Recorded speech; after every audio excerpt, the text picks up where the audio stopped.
Beryl is a middle-aged swordsman who runs a dojo in the middle of nowhere and lives a peaceful life. One day, while he is training, his father turns to him and says he really wishes he had some grandkids to look after. It's been years since Beryl took over as the instructor here, but he's still as maidenless as he was before. Beryl says he's been too busy with the family dojo to think about having kids, but his dad still wants him to at least try. He even suggests that Beryl should try rising up one of his female students so he can get married, but for ethical reasons he refuses. This dojo has been in Beryl's family for generations, and he has been diligently working as the instructor here ever since he took over from his father. Once he dreamed of achieving great things like becoming a famous sword master, but while he is definitely a better swordsman than the average person, he doesn't think his skills are worthy of the sword master title. With that said, he thinks of himself as a good teacher since many of his students have gone on to become successful swordsmen after graduating. Once practice is over, Beryl goes home to have dinner with his parents, but his dad is still insisting that he get married already. Beryl's dad tries to get his friend to pressure Beryl into finding a wife, but she says these things take time, so there's no need to rush him. However, she is still expecting Beryl to give her a grandbaby. Beryl chokes on his food a little because that's a lot easier said than done, especially since he doesn't even have a girlfriend yet, and it's not like a pretty girl is just going to show up at his door. A few seconds later, there's a knock at the door, and Beryl opens it to find a pretty girl standing there. She greets him as her master, and after taking a closer look at her, Beryl realizes that she is one of his former students, Alicia Citrus. Beryl invites her inside and offers her a cup of tea so they can catch up. Beryl remembers Alicia being a gifted student back when he trained her, but he never could have expected that she would become the commander of the Royal Knight Order. Anyway, Beryl asks her why she came to visit, so Alicia explains that part of her duty as Knight Commander is to train new recruits, so she took it upon herself to recommend Beryl as a special sword instructor. She even got approved as an Imperial Order, so she came to inform Beryl of the good news. Beryl never asked to become an Imperial instructor, so he considers declining the offer, but his dad tells him that people can get executed for disobeying an Imperial order, so he can't just ignore it. Alicia assures Beryl that he won't be killed if he refuses the offer, but he would probably face severe consequences for it, so he had better just go along with it. She already has a carriage waiting to take them to the capital, so they can leave now, and tomorrow, she'll give him the details of his new job. Beryl can't believe Alicia expects him to leave right now, but his dad is already on board with the idea, so he wishes Beryl good luck and tells him to find a wife for himself while he's in the capital.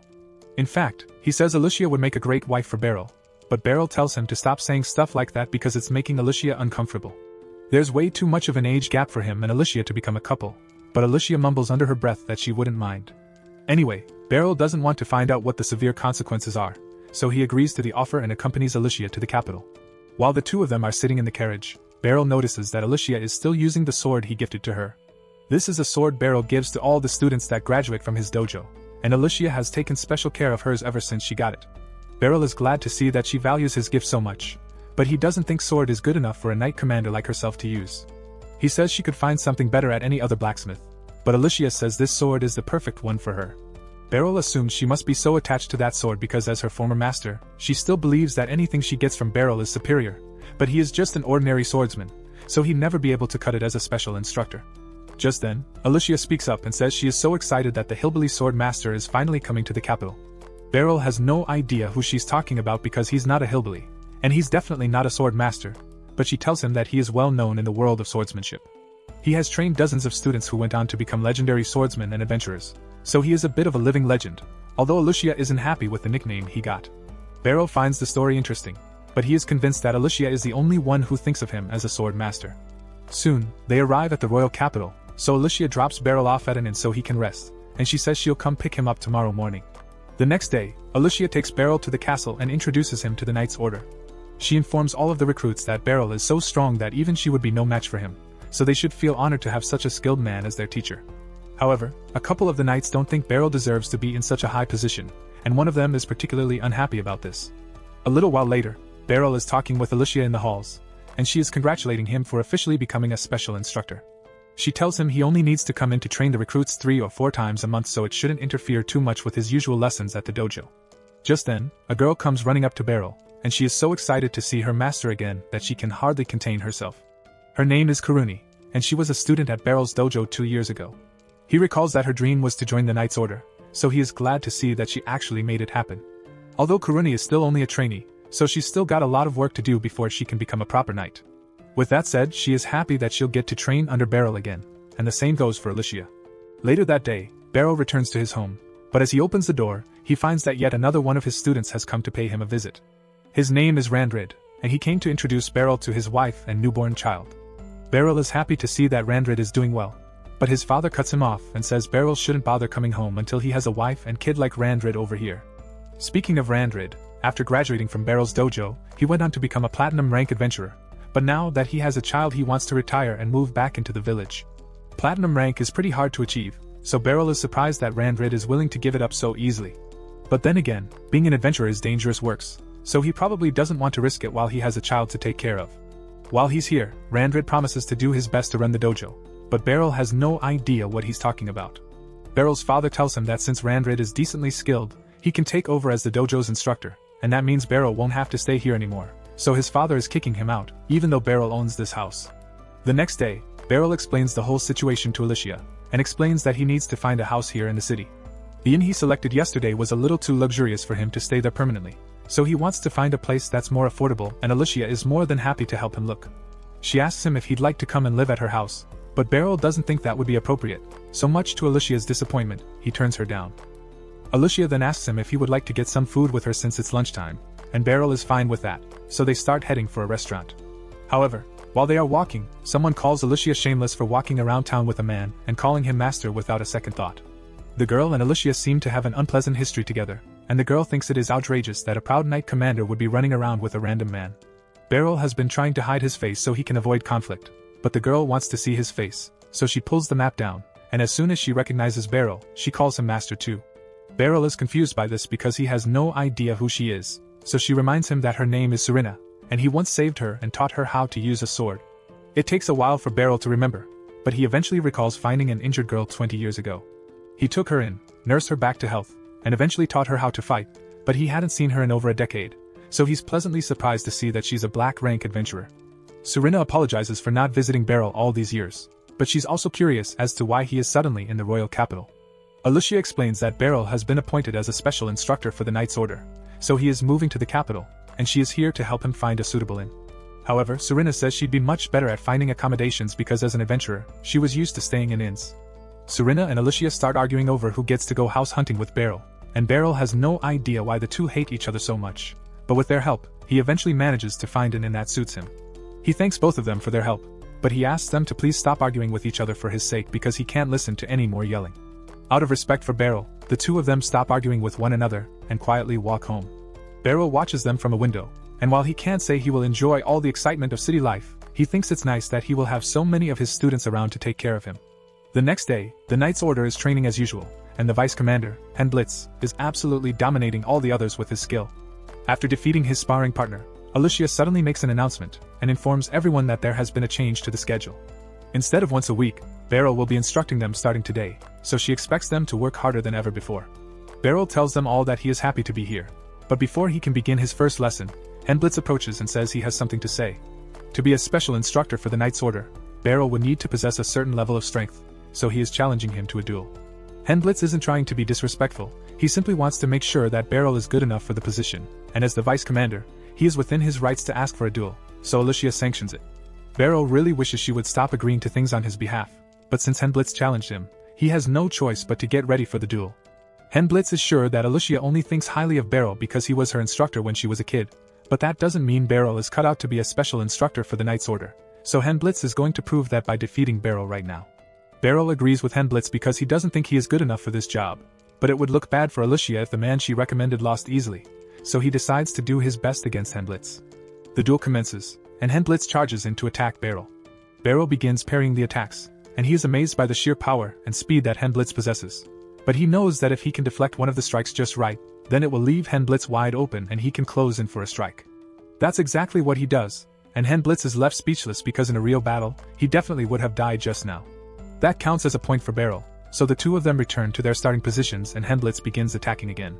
Beryl still can't believe how strong Blitz is, but all his moves are predictable, so it was pretty easy for him to parry. Blitz realizes he won't hit Beryl if he doesn't go all out, so he uses his signature move to attack.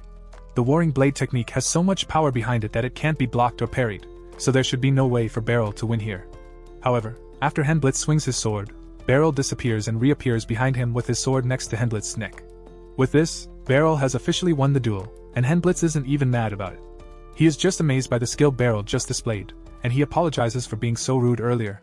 Later on, Blitz holds a party to welcome Beryl as the new instructor, but he still really wants to know how Beryl managed to counter his signature spin move.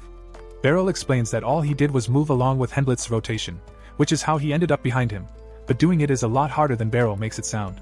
In any case, Blitz is looking forward to training under Beryl, and so are the others. It's been about a week since Beryl started working as an instructor, and while two knights are busy sparring on the training grounds, he strolls over to give them a quick pointer. He's been observing their movements for a while now. Their swordplay is solid, but Beryl tells them they need to fix their spacing. He demonstrates how if you're too focused on tracking your opponent's blade, they can close the gap before you even notice. It might not seem like a big deal, but in an actual duel, even half a step can decide the outcome.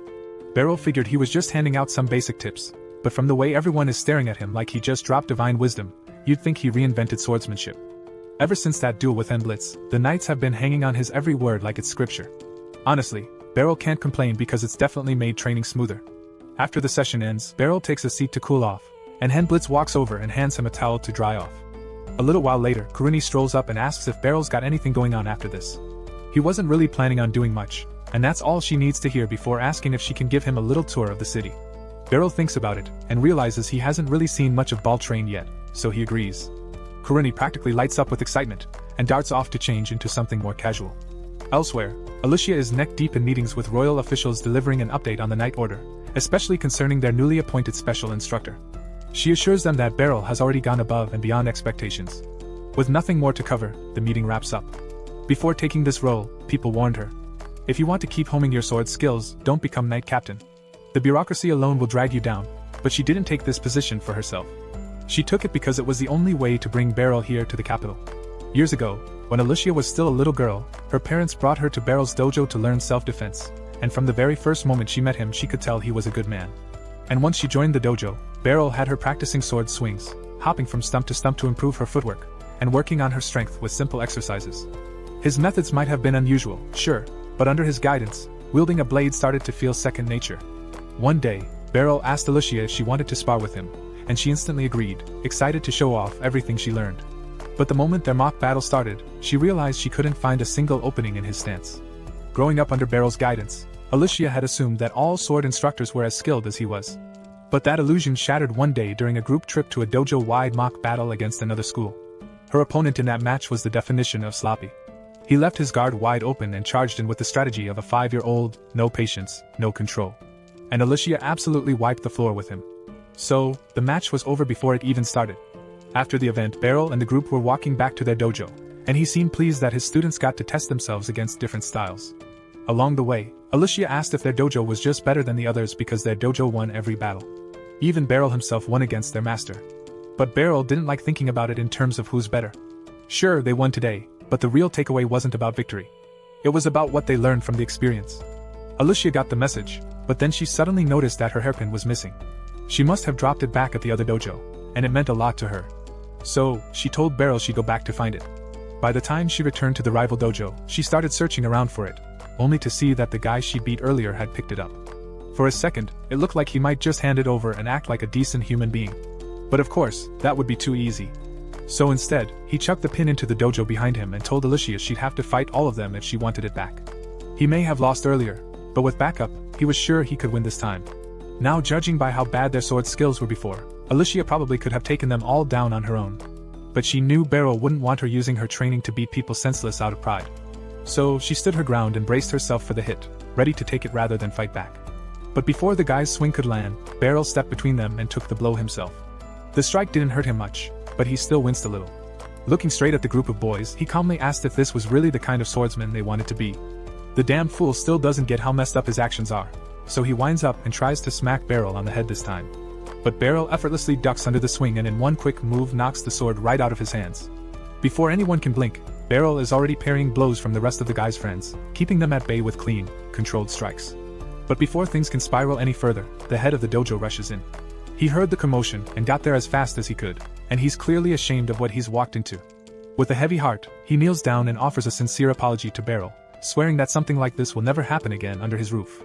On the walk back, Beryl and Alicia walk side by side, and he explains that he had a bad feeling the moment she went back for her hairpin, so he followed her just in case. Alicia feels awful that Beryl ended up getting hit because of her, but he reassures her it wasn't anything serious. Besides, she didn't do anything wrong, so there's no reason for her to blame herself. If anything, he blames himself for letting his student walk into a place that could have been dangerous without supervision. Years pass, and Alicia is now sparring with Beryl again. His technique hasn't lost an ounce of sharpness, but this time as he swings, Alicia is actually able to keep up, and for the first time ever, she lands a clean point on him. Beryl is genuinely impressed with how far she's come, so he tells her that she's ready, it's time for her to graduate from the dojo. And with pride, he presents her with her ceremonial graduation sword. By this point, Alicia had come to understand that Beryl had no idea just how insanely talented he really was. She didn't want to leave the dojo because there was still so much she could learn from him. But she also didn't want to push back and make things complicated for him either, so instead of arguing, she made a promise to herself. She would prove to the world that Beryl's teaching stood above all others. That's why she joined the Knight's Order and took the entrance exam. And just as she had predicted, when the entrance exam finally came around, none of the other applicants stood a chance against the training Alicia received from Beryl. Even the proctor struggled to keep up with her, so if they couldn't handle her, they definitely wouldn't have lasted 2 seconds against Beryl.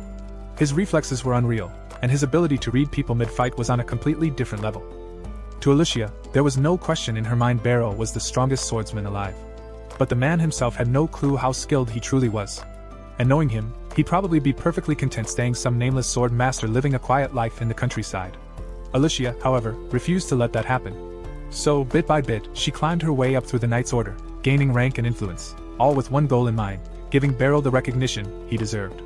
By the time she had finally earned the title of Knight Commander, it had already been a full decade since she left Beryl's dojo. And in that time, he somehow became even more impressive than she remembered. A part of her still feels a little guilty about appointing him as a special instructor without asking his permission first. But really, it was the only way to get him to leave that tiny village and give the world a chance to witness his greatness. Back at the training grounds, Alicia heads over to check in with Henblitz, and asks how the training went with Beryl today. Henblitz tells her it was fantastic because everyone learned something valuable from his lessons. Alicia then looks around, but she doesn't see Beryl anywhere, so she asks if he already went home. That's when Henblitz mentions that Kuruni had asked him to walk around town with her. As soon as she hears that, Alicia feels a little sting of jealousy. After all, Kuruni basically asked Beryl out on a date, and now she wishes she'd thought of it first. Meanwhile, Kuruni is showing Beryl around the city, happily pointing out the popular spots and hidden gems along the way. Beryl is honestly blown away because compared to the quiet life in his village, this place is practically bursting with energy. Though he does find it a little odd that she brought him to the Western District, since he thought the main attractions like the Church Palace were all in the Northern District. Kuruni admits he's right about that, but once you've lived here long enough, those places kind of lose their charm. You see them so often, they stop feeling special. Still, Beryl was hoping to check them out because that was actually something he had been looking forward to. As they continue strolling through the market, Beryl suddenly hears someone calling out to him. He turns toward the voice and spots a young woman approaching.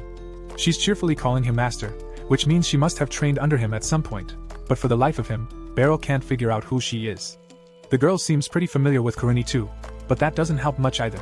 Clearly disappointed that her teacher doesn't recognize her, the girl gestures to the sword at her side as a hint and says she's one of his graduates. Beryl thinks for a moment, then it finally clicks. Her name is Facel, and she used to train at the dojo alongside Kuruni, but that was years ago. Back then, she looked completely different, which is probably why it took him a second to place her. It's been 5 years since he last saw her after all, so of course she's changed. But from the looks of it, she's done really well for herself because she's currently one of the top officers in the capital's magic corps. Beryl is genuinely happy to hear that she's thriving, but he's also a little surprised because he doesn't remember teaching her anything about magic, so this career choice catches him off guard. Kuruni then asks Facel if she's out shopping, and Facel explains that she came to pick up some magic accessories.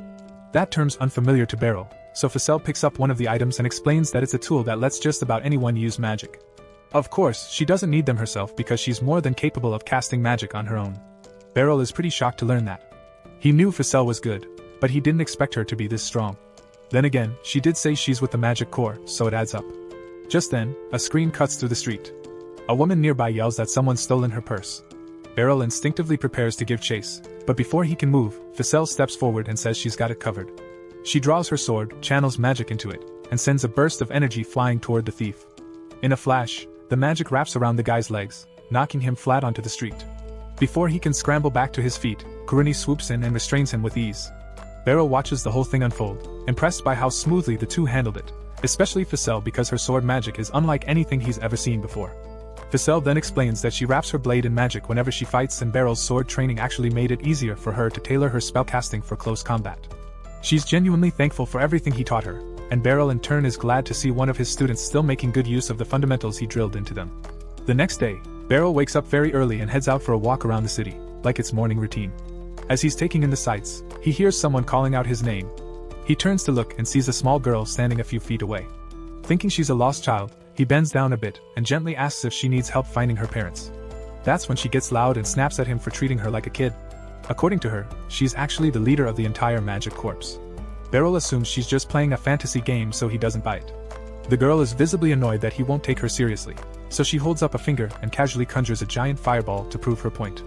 At that moment, Beryl starts to believe she's telling the truth because no kid should be able to pull off something like that. She scowls at him again and tells him to stop calling her a kid. Her name is Lucy, and while she may look tiny, she insists she's a full-grown adult. Well, maybe grown is a bit of a stretch, but she insists she's much older than Beryl, and she won't tolerate being treated like a kid. Apparently, Ficelle had told Lucy all about him and hyped him up like some sort of sword legend, so Lucy came out to meet him in person. She's impressed that Ficelle turned out to be such a badass swordswoman and figures Beryl must be a top-tier teacher, but Beryl tries to downplay it, saying that Ficelle's progress is her own doing and he only helped her get started. Out of politeness, Beryl keeps walking with Lucy, but she eventually guides him toward a wide-open plaza, and any seasoned adventurer knows what's about to happen. Lucy tells him she trains her magic every single day, constantly trying to improve, but she doesn't have many people she can spar with. That's why, now that she's met the so-called sword legend in person, she wants to test herself against him. Before Beryl can even say no, Lucy hurls a fire blast straight at him, forcing him to leap backward to avoid getting roasted. He really didn't want to fight this early in the morning, but by the look in Lucy's eyes, it's clear she won't back off until she gets the duel she came here for. With no other choice, Beryl draws his sword and gets ready to face her head-on. Lucy then unleashed a massive fireball toward Beryl, forcing him to leap aside and sprint around the battlefield, carefully dodging every fiery attack she hurled his way. Fireballs continued raining down, but Beryl effortlessly evaded or parried each one. Seeing her current tactics weren't enough, Lucy switched gears and conjured 3 giant ice balls, sending them hurtling toward Beryl. Despite their enormous size, Beryl easily sliced each one cleanly in half with a single swift stroke of his sword. Witnessing Beryl's incredible swordsmanship firsthand, Lucy became even more invested in their duel. Beryl, however, wanted to wrap things up quickly, so he charged toward her, careful not to cause real harm, planning to use the hilt of his sword to simply knock her unconscious. But just as he came within striking range, Lucy engulfed herself in intense flames, forcing Beryl to immediately jump back. For a brief moment, Lucy had genuinely feared she might lose if she allowed him to close the distance. Realizing how tough it was to counter magic attacks using just swordsmanship, Beryl wished he could use magic too. Lucy, however, was nowhere near finished. She summoned even more fireballs, this time directing them behind Beryl, forcing him to retreat and dash around the field again. Lucy chapeled at the sight, amused by seemingly directionless Beryl's running. Since this was his first battle against a wizard, he truly had no prepared strategy. Eventually, the barrage of fireballs subsided, giving Beryl a moment to catch his breath. Just when he thought it was safe, Lucy dropped a massive ice ball from above, aiming directly at him. Beryl spotted it just in time, quickly parrying it back toward Lucy. Without hesitation, she shattered it easily with another burst of flame, but the collision created a dense mist that obstructed her vision. Seeing an opportunity, Beryl dashed forward through the mist to land a decisive strike, only for Lucy to unleash lightning magic at the last moment, knocking him backward. Despite his efforts, Beryl had yet to land a single solid blow, but neither had Lucy succeeded in hitting him, leaving her frustrated by their stalemate. Determined to end the battle quickly, Lucy decided it was finally time to use her trump card. Noticing her pause momentarily, Beryl believed he finally had an opening, but he abruptly halted his advance when he saw Lucy summon what appeared to be a black hole. He wasn't entirely sure what would happen if he approached it, but instinct told him it was dangerous, so he stood his ground and waited cautiously. However, after a tense moment, Lucy sighed and dispelled the spell completely. Seeing Beryl remain perfectly composed even when faced with such powerful magic, made her realize continuing was pointless. Admitting she'd taken things too far, Lucy apologized sincerely, and told him they could call the fight for the day. Beryl felt immensely relieved now that his duel with Lucy was finally over, and it had been nerve-wracking to face someone as formidable as her. Curiosity soon got the better of him though, and he asked Lucy what would have happened if she'd actually unleashed that last spell. Lucy casually explained that, in theory, the spell would have ripped his body to shreds. Still, she now understood why Ficelle admired him so deeply. Any ordinary person witnessing that spell would have fainted on the spot. This was the first time she'd encountered a swordsman who'd keep his composure so effortlessly. Feeling genuinely remorseful for dragging him into an unexpected fight, Lucy invited him to the Magic Institute later, promising she'd personally make it up to him. Later that day, Beryl went about his usual routine, instructing the students at the training hall. During his break, he coincidentally ran into Ficelle in a hallway, who had come by to deliver healing potions from the Magic Institute. She offered Beryl a potion, insisting he take it as an apology for Lucy's earlier behavior. Beryl initially tried to refuse, knowing just how expensive healing potions could be, but Ficelle reassured him it was on the house this time. Beryl admitted to Ficelle that up until now, he'd been half convinced Lucy really was just a young girl. Ficelle laughed and clarified that Lucy used magic to maintain her youthful appearance. Her real age was anyone's guess. Still, Beryl found it incredible that someone so small could hold so much power. He confessed he genuinely feared for his life during their duel, and that he had no desire to face another wizard anytime soon. Ficelle assured him Lucy was a unique exception. Most wizards couldn't cast spells as rapidly or continuously as she did. Ficelle was confident Beryl could easily handle himself against the average wizard. At that moment, Alicia arrived, interrupting their conversation. She informed Beryl that he had just received a special request. Intrigued, Beryl followed her into another room, where they find Serena waiting. She explained that the Adventurers Guild had specifically asked Beryl to organize special training sessions for the newest adventurers, helping them prepare for their first dungeon exploration. The mention of rookie adventurers stirred up old memories for Beryl, reminding him of his own youthful dreams. Once upon a time, he'd aspired to become an adventurer himself, excited by the valuable treasures found in dungeons. But that dream didn't last long because he got his ass handed to him by monsters on day one and ran back home with a busted ego, and that was the end of his adventuring career. Beryl shared his concerns with Serena and Alicia, pointing out that adventuring was a dangerous occupation. But that was precisely why they wanted him to handle the new adventurers training. They assured him that all necessary preparations had already been taken care of, and the task wouldn't interfere with his existing role as a special instructor. In other words, there was nothing stopping him from accepting. Still, the final decision rested with Beryl, so Serena suggested he come to the Adventurers Guild and discuss the job directly with the guild master. Since the Adventurers Guild was close by, Serena led Beryl there immediately, and upon entering the guildmaster's office, Beryl was taken aback to find Lucy already sitting on the couch, waiting for him like it's totally normal. Turns out she caught wind of the job offer, and since she and the guildmaster go way back, she sprinted over the second she heard about it because she was eager for another chance to meet him again. Shortly afterward, the guildmaster Nidus introduced himself warmly. After hearing so many good things about Beryl from Serena and Lucy, Nidus was absolutely convinced they'd chosen the perfect candidate.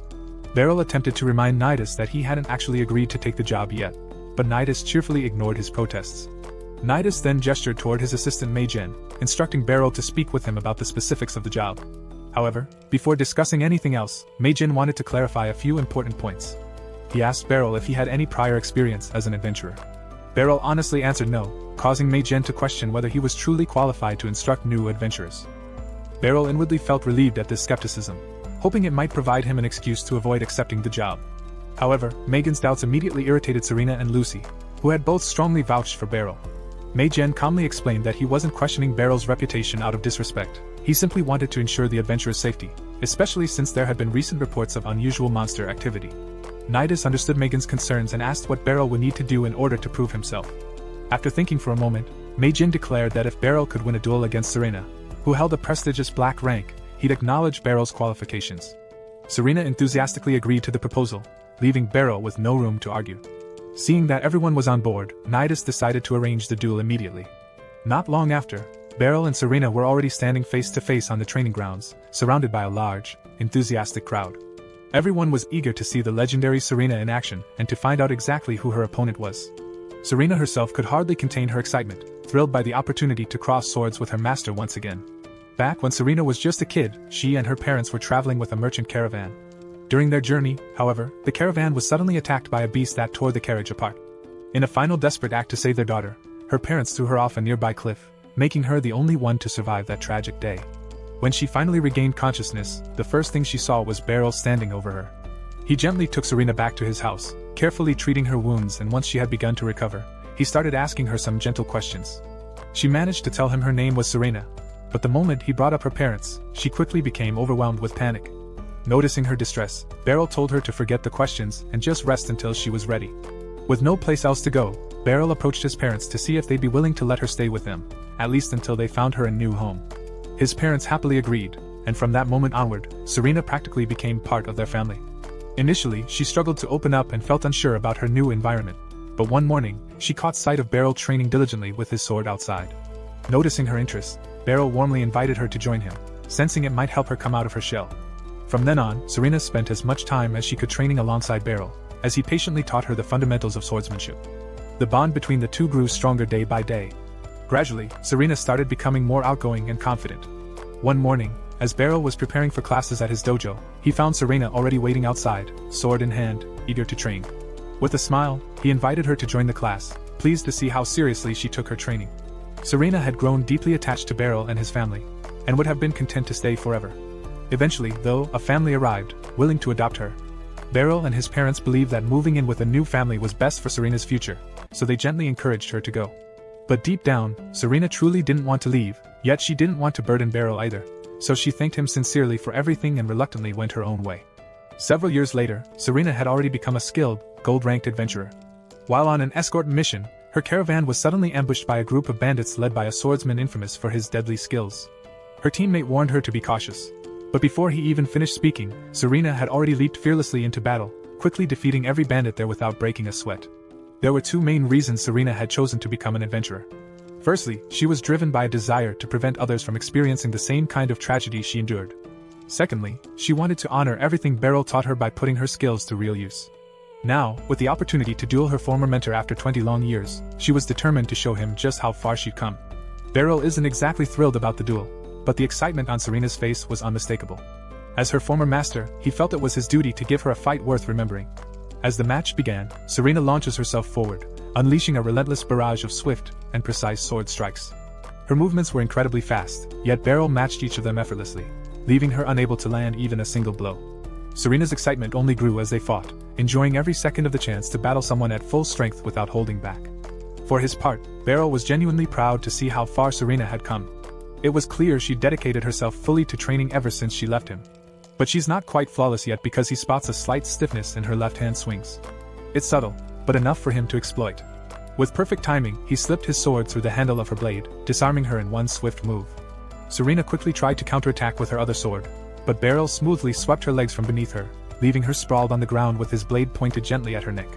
With that, Beryl officially won the duel. The audience around them erupted into applause, and the others quickly came down to congratulate him. Mei Jen approached, sincerely apologizing for ever doubting Beryl's abilities. Beryl brushed it off kindly, assuring him it was completely normal to be skeptical of a teacher he'd never seen in action. Now fully convinced of Beryl's strength, Mei Jen gladly welcomed him as the guild's special instructor. The next morning, Beryl found himself standing in front of a dungeon entrance with his new adventurous students, Porta, Nadrai, and Sarlacats. As they ventured into the dungeon, Sarlacat's magic watch began to glow, warning them of 6 monsters lying ahead. The students immediately prepared for battle. Beryl and Serena were there only to oversee their safety, so they stepped back, allowing the students to handle the monsters on their own.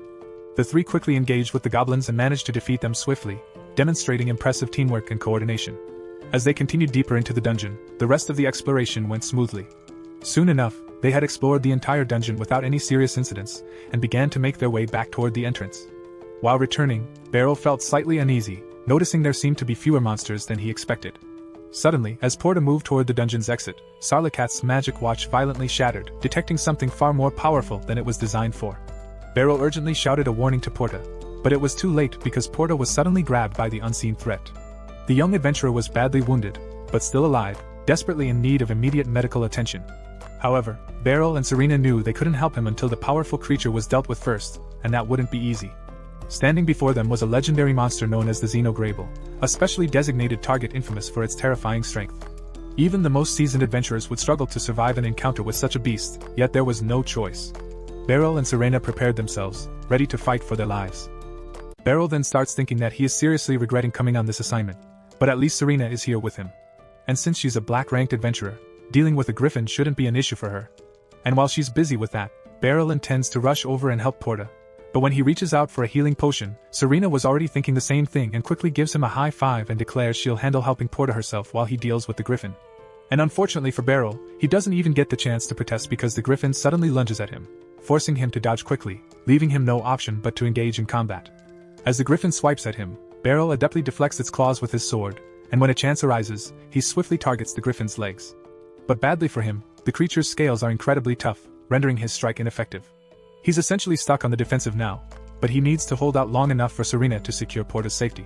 But then while he glances back to check on Serena, he momentarily drops his guard, nearly costing him his life. Thankfully, he manages to block the griffin's attack just in time, although he's still severely wounded. He needs a strategy to bring this creature down fast, or it'll finish him off first. Normally, Beryl would concentrate his strikes on the monster's head, but since it can breathe fire, there's no chance he can approach it head-on. Instead, Beryl decides to flank it, but the griffin notices him immediately and counters by swinging its tail. Nevertheless, Beryl swiftly recovers and cleanly severs the griffin's tail in one strike. This sends the griffin into a fury, prompting it to launch a huge fireball at Beryl, who barely manages to leap out of the way. He expected the griffin to become enraged after losing its tail, but he didn't anticipate it charging directly at him. The griffin crashes headfirst into Beryl, and although the impact hurts like hell, he's still standing, allowing him to reposition himself and try to weather the creature's rampage. But that's far more challenging than anticipated, since Beryl is now desperately clinging to the griffin's back as it suddenly takes flight, soaring straight upward. A fall from this altitude would surely kill him, so he holds on for dear life, which only serves to infuriate the griffin further. It eventually descends again, allowing Beryl to leap off, but now the griffin is fully unleashing its power. It uses magic to heat the earth beneath it, transforming the ground into molten lava. So, Beryl scrambles onto a rock to prevent himself from being burned alive. But he's not the only one at risk because the lava is flowing toward the caves, and it's only a matter of moments before the trapped young kids inside turn crispy. Beryl then hears the kids' desperate cries for help, so he pushes aside any thoughts of self-preservation and immediately charges across the lava, relying on his boots to keep him from getting scorched for now.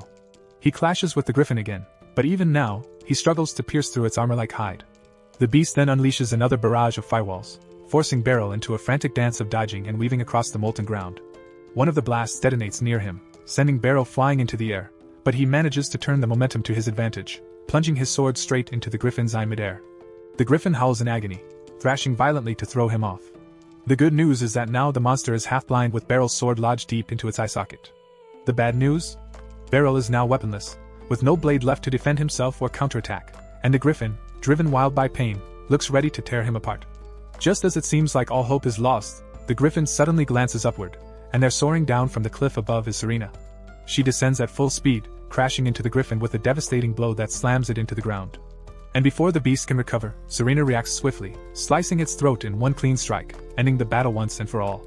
Serena then spots Beryl's broken blade jutting from the griffin's ruined eye and quickly apologizes, feeling guilty for not being there to help him sooner. Beryl brushes off her apology, saying he's not worried about that right now because what matters most is the trainee's safety. Right on cue, the kids emerge from the cave, miraculously unharmed aside from a few minor burns. Relieved, the group returns to the Adventurers Guild to report the incident. The guild master is absolutely floored when he hears that Beryl and Serena managed to defeat a named monster. Serena wastes no time giving credit where it's due, stating that if Beryl hadn't been there to support them, she likely wouldn't have made it through the fight. Beryl tries to point out that Serena delivered the final blow, but she clearly isn't interested in taking any of the spotlight for herself. Impressed by their success, the guild master promises to repay Beryl someday for his efforts, but for now though he offers Beryl a formal invitation to join the Adventurers Guild as a full-fledged adventurer.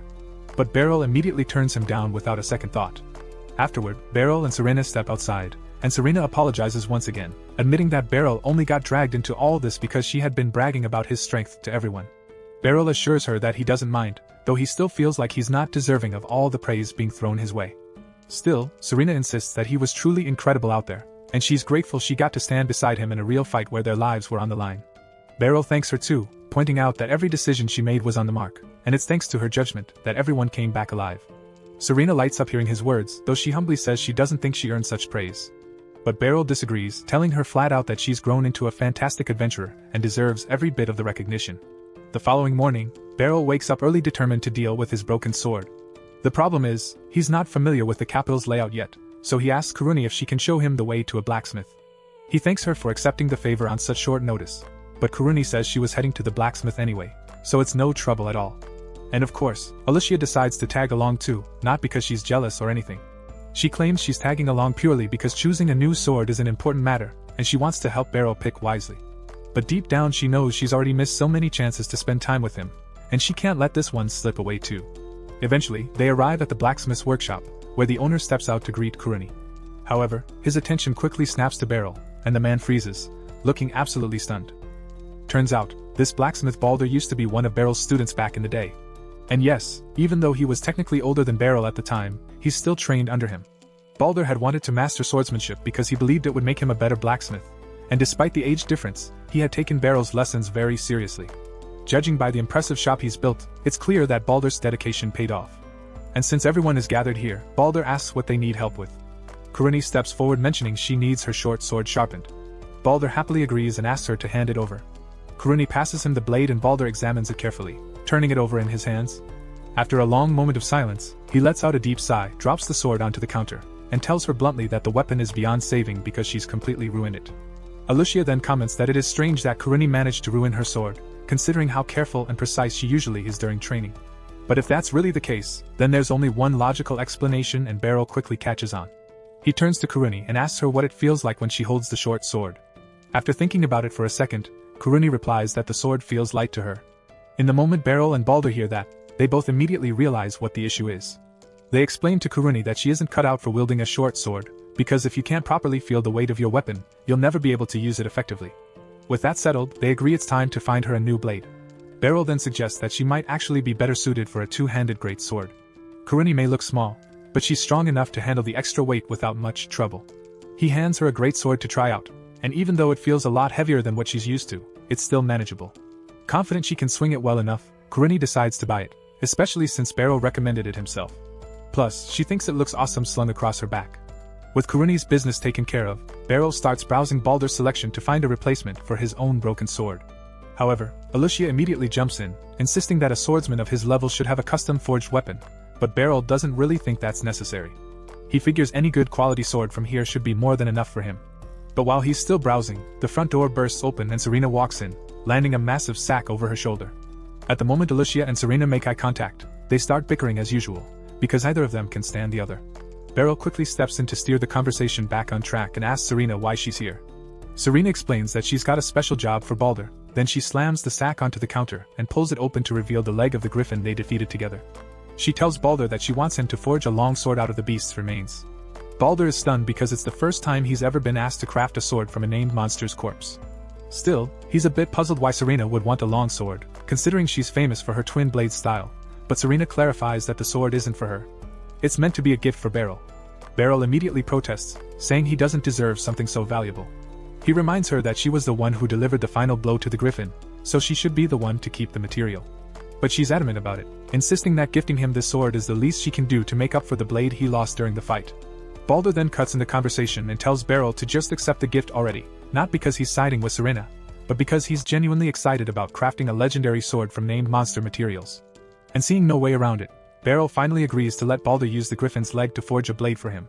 Although judging by the glint in Balder's eye, he can already tell this blacksmith is planning something outrageous. So, he warns Balder that he only wants a normal practical sword, and Balder solemnly promises he won't create anything ridiculous. Yet for some reason, Beryl doesn't feel very reassured. Either way, Balder says it'll take a week to complete his masterpiece, and Beryl is fine with that schedule. Then since their errands are now finished, Beryl suggests they head out. Just as he says that, Karini steps up to him with a cheerful grin, asking for a quick favor. Fast forward to the dojo, and we see Karini holding a wooden version of her new great sword, and since she's never used a weapon like this before, she asks Beryl to give her some private coaching. Beryl explains that a great sword has two major advantages. First, it lets you deliver massive force behind your swings, so it's best to focus on wide, lateral strikes to maximize momentum. Second, you can grip it by the ricasso to boost control during combat. Karini tests it out, and as she swings, it sparks a rush of old memories. Back when she trained under Beryl at his dojo, she spent countless hours practicing basic sword forms just like this. Later that evening, Beryl is walking home alone, when he notices a small child approaching him from the opposite direction. Normally he wouldn't think much of it, but as they pass, the girl suddenly tries to slip her hand inside his jacket to steal his wallet. Beryl instantly catches her wrist before she can escape, but the little thief blasts him in the face with fire magic to break free. Forced to shield himself, Beryl has no choice but to let go, and she bolts off into the night. The girl eventually makes her way into a battered old building, filled with rough-looking men gambling and drinking. As she walks past them, she tosses a small pile of stolen money onto the table. The men grumble, disappointed with how little she brought back, accusing her of slacking off. But their boss quickly silences them, reminding everyone that Miri would never dare slack off because she understands the consequences if she ever crosses him. Miri stays stone-faced, knowing exactly how brutal a boss can be, so she can't afford to repeat more mistakes. But then a wave of panic hits her because she notices that she has lost something important. And then we notice that in her rush to escape from Beryl, she accidentally dropped her ring, and we see that Beryl now has it in his possession.